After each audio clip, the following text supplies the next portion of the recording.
તો hello guys, welcome back to my new vlog. તો આજે છે આપણો વ્લોગનો દિવસ બીજો અને અત્યારે વાગી રહ્યા છે રાતના 3:20 અને આપણે આજે જવાનું છે દ્વારકા ટૂરમાં આપણે ટ્યુશનમાંથી. અને આપણે રેડી થઈ ગયા છે અને કેયુર પણ રેડી થઈ ગયો છે. તો હવે જઈએ અને જોઈએ. રસ્તામાં તમને બતાવી દઉં ટાઈમ લેપ્સમાં, કારણ કે વિડીયો બહુ લાંબો થઈ જશે. તમને બસને બધું બતાવી દઈશ, તો બની રહ્યો આગળ સુધી વ્લોગમાં. અને રસ્તો આખો સુનસાન છે. બીક નથી લાગતી ને? જરાય નહીં. અત્યારે ડર નહીં લગતા. તો ભી જઈએ ટ્યુશન બાજુ અને જોઈએ બસ આવી હોય તો બેગ મૂકી દઈએ અને પછી થોડીક વાર બેસશું બહાર. તો મળીએ આગળ. જય દ્વારકાધીશ. જય દ્વારકાધીશ. તો મિત્રો બસ તો આવી ગઈ છે અને યાદવની બસ છે. બસ બહુ મોટી છે અને હવે બેગ તો અંદર મૂકી દીધું અને જો કેવી રીતે એનો વિડીયો ઉતારે છે. તો હવે મળીએ તમને રસ્તામાં. દીક્ષિતનો બ્લોગ ઉતારે છે.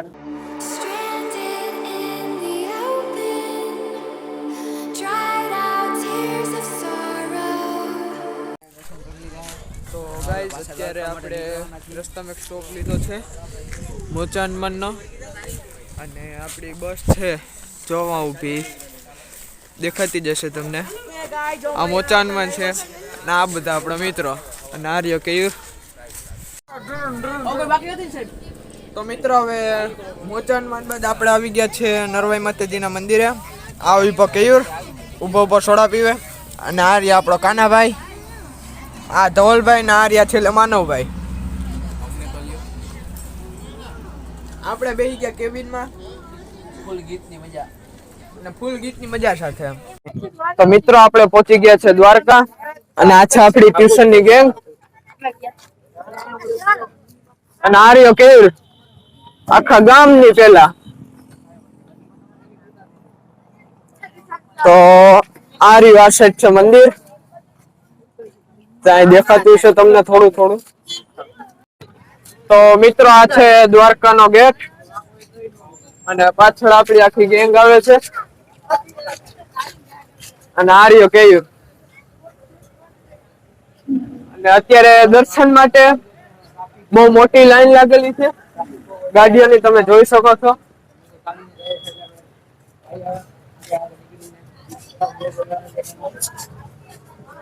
તો તમે પણ જોઈ શકો છો કેવડી મોટી લાઈન છે. અને કેવી રીતે તેનો વ્લોગ ઉતારે છે.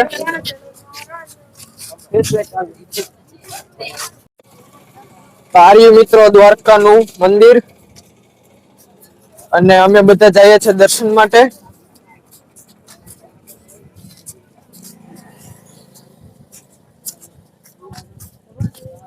અત્યારે આપણે હાલીને જાય છે દર્શન કરવા માટે. તો મિત્રો આપણે જઈએ છીએ દર્શન માટે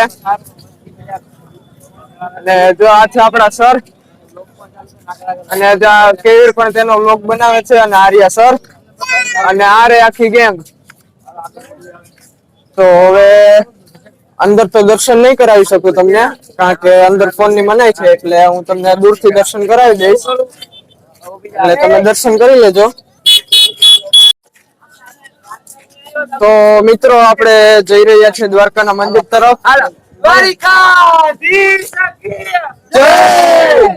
અને આ બ્રિજ નું નામ છે સુદામા સેતુ અને પાછળ આખી સેના આવી રહી છે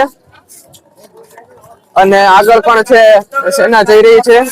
અને આ સેતુની બાજુમાં દ્વારકાનું મંદિર છે, એટલે હવે તમને દર્શન કર્યા બાદ મળ્યા. જો અહીંયા મંદિર દેખાતું હશે તમને. તો જોઈએ મિત્રો, આ છે દ્વારકાનું મંદિર. તમને અહીંથી દર્શન કરાવી દઉં, કારણ કે અત્યારે અહીંયા ફોન જમા કરાવી અને અંદર દર્શન કરવા જવાનું છે અને તમને અંદર દર્શન નહીં કરાવી શકું. તો મિત્રો હવે દર્શન કરીને તો આવી ગયા છીએ અને બહાર નીકળીને જોયું તો અત્યારે ધજા બદલે છે પાછી. તો તમે પણ જોઈ શકો છો, હું તમને બતાવું છું કરીને. ચા તો ચા અત્યારે બદલી રહી છે, તમે જોઈ લ્યો. અને અહીંયા રહ્યું આપણું ગ્રુપ, અને અહીંયા રહ્યું કયું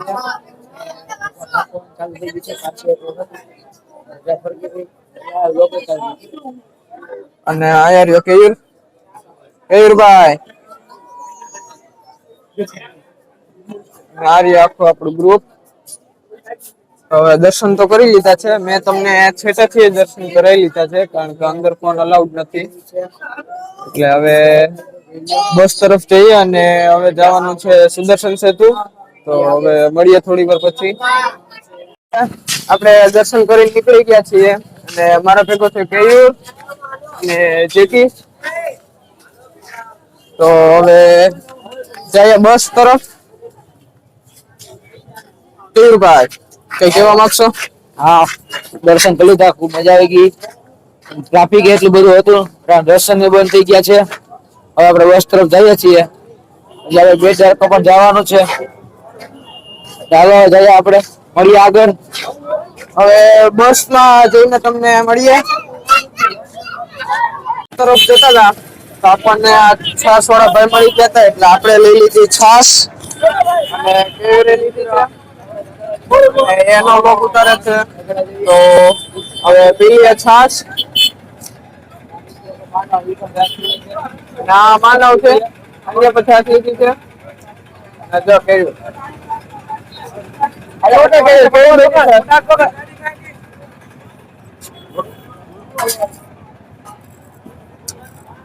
મસ્ત હે.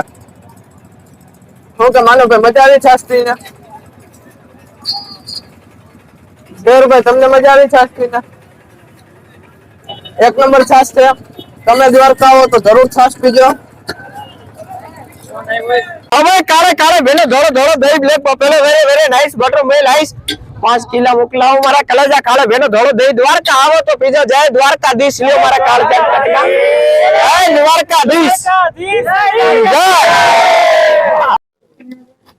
તો મિત્રો હવે આપણે દ્વારકાથી નીકળીને આવી ગયા છે ભક્તેશ્વર મહાદેવ, અને આપણે અહીંયા બપોરનો નાસ્તો કરેલો છે. અત્યારે છે દરિયાનો વ્યૂ શાંત દરિયો છે. જો એકદમ શાંત દરિયો છે, કાંઈ મજા નહીં, કાંઈ પણ હતું આપણે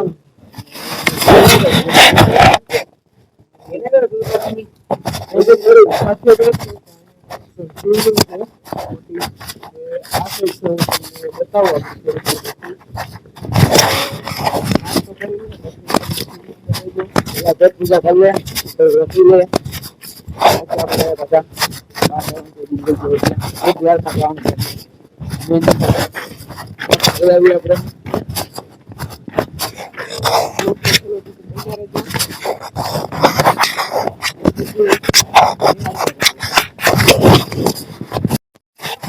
તો આપણે હવે નાસ્તો કરી લીધો છે, અને નાસ્તો કરીને આપણે આવી ગયા છે દરિયા સાઈડ. અને હું જે શિવલિંગ જો આયા રહી આ તમને દેખાતી છે. આ શિવલિંગ ખૂબ વિશાળ છે, અને અહીંયાથી લગભગ મારાથી કેટલી 200 થી 300 મીટર જેટલી હશે, તો પણ કેવડી વિશાળ દેખાય છે. તો નજીકમાં જઈએ તો કેટલી વિશાળ છે.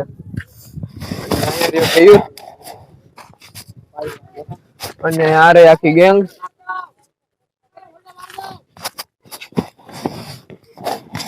અને અહીંયા એક દીવા દાંડી એટલે કે લાઇટ હાઉસ પણ છે, જે અહીંયા દેખાતું હશે તમને.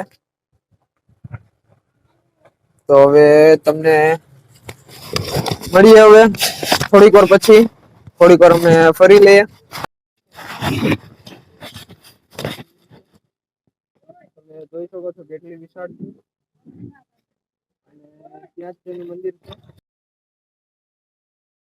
તો મિત્રો આ છે શિવરાજપુર બીચની ઝલક. ફરતી કર સ્પીડ બોટ રાઇડ્સ અને એટીવી જીપ્સ, સાથે સાથે નાના બાળકો માટે આ લસરપટ્ટી જમ્પિંગ ટાઈપનું છે, અને ફરતી કર સ્પીડ બોટો છે. તમે જોઈ શકો છો. અને અમે શું શું રાઇડ્સમાં જઈએ આ બધું તમને બતાવશું. તો મળીએ આગળ.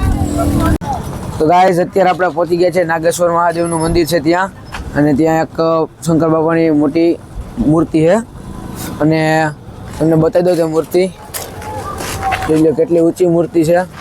હજી હું તમને અંદાજને પણ બતાવી દઉં. આ અંદાજે લગભગ 4 થી 5 માળ કરતા પણ વધારે ઊંચી મૂર્તિ છે. તો હાલ આપણે અંદાજે જોઈ આવીએ કેવડી મૂર્તિ છે. નાગેશ્વર જ્યોતિર્લિંગની મૂર્તિ છે અને દ્વારકાની બાજુમાં આવેલું છે નાગેશ્વર, ત્યાં મૂર્તિ આવેલી છે. આ મૂર્તિ તો ગાઈસ જોઈ રહ્યા છો આવડી મોટી મૂર્તિ છે અને હજી હું નજીકથી પણ તમને બતાવી દઉં અંદર જો કેમેરો અલાઉડ હોય તો. તો ગાઈસ જોઈ રહ્યા છો કેવડી મોટી મૂર્તિ છે આ. સામાન્ય માણસ તેની સામે કેવડો દેખાય છે અને તમે જોઈ શકો છો કેવડી મૂર્તિ છે. અને અમારા ગ્રુપના બધા લોકો ફોટોગ્રાફી કરવામાં વળગી ગયા છે અને અમે વ્લોગ સ્ટાર્ટ કરી દીધો છે ને અને હજી આરતી પૂરી થઈ જ છે. અને આ મૂર્તિ છે કેમેરાની ફ્રેમમાં પણ આવતી નથી, એવડી બધી મૂર્તિ, વિશાળ મૂર્તિ છે. તો મિત્રો આપણે પહોંચી ગયા છે સુદર્શન સેતુ એટલે કે સિગ્નેચર બ્રિજ ઉપર અને અત્યારે તમે જોઈ શકો છો મોરપીંછ વાળો આખો જે બ્રિજ છે લાઇટિંગ વાળો અને અત્યારે બધા બસ ઊભી રાખી અને ફોટા પાડે છે અને આ રે આપણી આખી ગેંગ કેયુર માનવ જેકી. તો હવે અહીંથી આપણે બેટ દ્વારકા જવાનું છે